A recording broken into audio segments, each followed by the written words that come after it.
Okay, here's what I wrote in my journal that I'm going to be elaborating on in my blog and how it's driving my artwork. I wrote, having power is being able to control what you consume versus create. I'm not ready to give up technology, but I am also not ready to give up autonomy.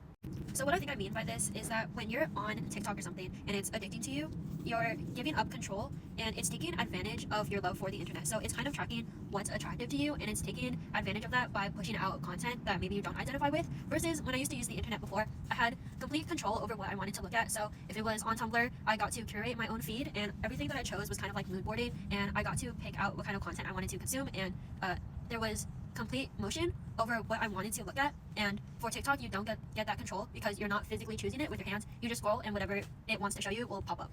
I don't really know if that makes sense, but pretty much I do wire wrapping. So at the heart in the center of the piece, there's usually a crystal, and that to me represents the human connection that the internet promises you. And over that is layers and layers of metal and wires and also spikes. There's a lot of hardware that you have to uncover in order to get the heart and the soul of the internet.